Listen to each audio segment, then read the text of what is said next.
Hi everyone, this is Cece and welcome to my channel. Please do not forget to like, share, and subscribe.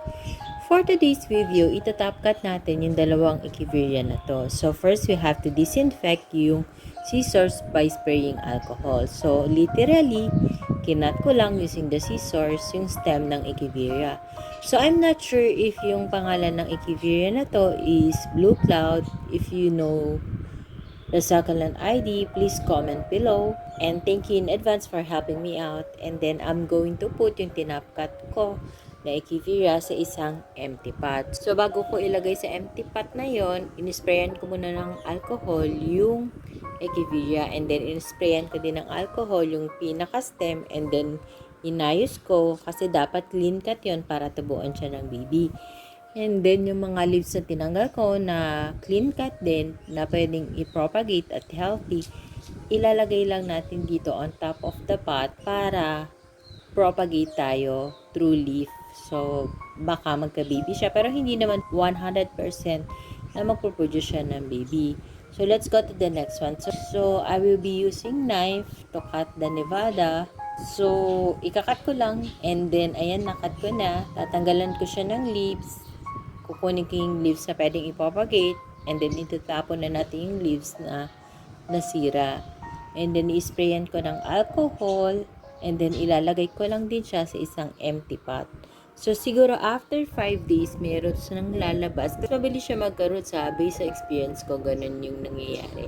So, nung una, nag-decide ako na hindi kalbuhin yung natirang step ng Nevada, but upon checking, parang medyo may pest sa ilalim. So, nakita kong ilang pirasong ant. So, to make sure, kalbuhin ko na lang yung stem ng Nevada para parehas na lang din sila nung katabi niyang echeveria. And then, just like nang ginawa ko doon sa natirang stem ng unang kinat natin, I'll spray alcohol. I'm using 70% isopropyl alcohol.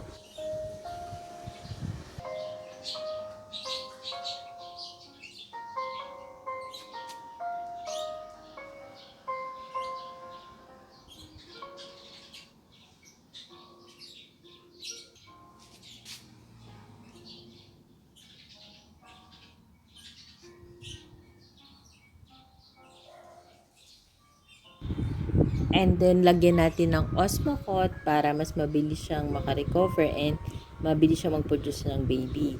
So, naalala ko nga pala na kapag may Osmocote sa ibabaw yung mga pot, pinaglalaroan ng mga birds. So, I decided to put red sand dressing na lang para hindi makita ng bird yung mga Osmocote na nilagay natin. Tapos, tsaka natin ipapatong yung mga healthy leaves na pwede nating i-leaf propagate. So, ganun din yung gagawin ko sa kabila. Lalagyan ko din ng red top dressing para hindi makita ng birds yung osmocote na nilagay natin. And then, ibabalik ko din yung leaf na tinanggal ko. Yung pot na to, hindi ko siya nilalagay sa rain or shine area kasi it's a wooden pot, and besides it's a wooden, wala ring hole o walang butas yung pot na to. So, since ako lang naman na nag-aalaga ng mga succulent dito sa bahay namin, and ako lang nagdidilig, talagang minomonitor ko yung pagdidilig na ginagawa ko dito. Dahil wala siyang hole, hindi ko siya pwedeng ilagay sa rain or shine area. So, nandito lang siya sa loob ng garage namin. So, ayan, as you can see, binalik ko na yung mga leaf na pwede natin i-propagate. Then, in-sprayan ko ulit ng alcohol, yung stem at yung mga leaf or leaves. And then, I will put cinnamon dun sa part na pinagkatan para mas madaling mag-heal yung sugat ng pinagkatan ng echeveria.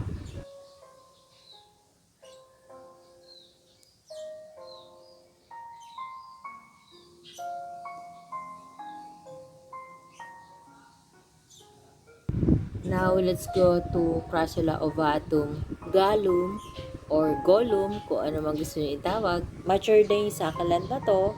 So, I decided to cut. As you can see, stress in color siya pero dehydrated siya. Nakalagay lang din kasi ito sa garage area.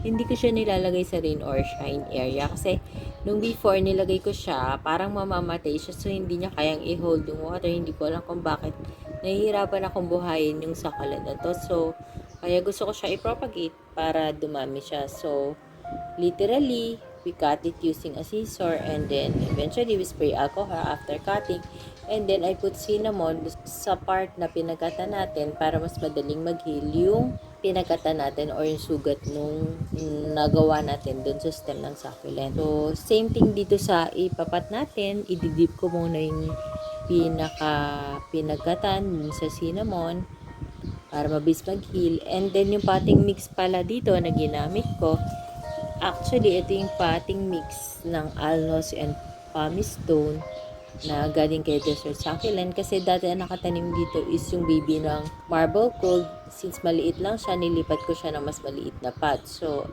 ito na lang yung ginamit kong pot para dito sa Crassula ovata gallon natin. So, naglagay ako ng Osmocote, and then eventually, kailangan natin takpan ng red sand dressing kasi para hindi maglaro yung birds dito sa pot na to.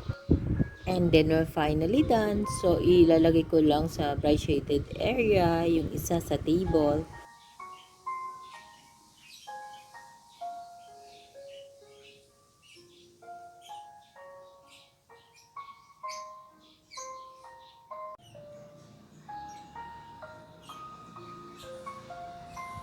And then, ayusin na lang din natin to, yung isang pot ng goose or duck ba to.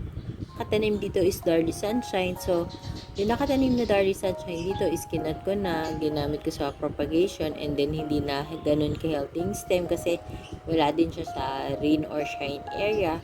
And yung soil upon checking is very dry na, parang hindi na healthy. So, naglagay ako ng bagong soil mix sa ibabaw na part. So, yung soil mixture na ginamit ko is 50% pumice stone and 50% loam soil. So, ibabalik ko lang yung kinat ko na Darly Sunshine. Inisprayan ko lang yung stem ng alcohol. And then, marami akong kinuhang cuttings ng Graptopetalum myrinae. Yun yung gagamitin natin para ma-fill up yung spaces dito sa pot na to. Etong pot na to kasi nakalagay lang din sa garage area. Wala siya sa rain or shine. So, actually, it's not an arrangement. Parang propagation lang din natin. So, kesa naman i-leave ko na empty yung pot, so, nilagay ko na lang ng Graptopetalum myrinae and Darly Sunshine. Ang tip na may bibigay ko sa inyo, pag nag-cut kayo, huwag nyong paulanan at huwag nyong pabayaang mabasa yung kinat nyo na Echeveria at yung mismong stem na naiwan na pinagkatan nyo. At saka kung mag-propagate din kayo, katulad nitong ginagawa ko ngayon sa duck, kailangan hindi rin siya mababasa. Hintayin nyo muna mag-root. Maybe 3 to 5 days pwede nang diligan. Kasi yung myrinae, madali naman siya magka-root. Usually after 3 days, pwede na siyang diligan. Based on my experience, ganun yung ginagawa ko.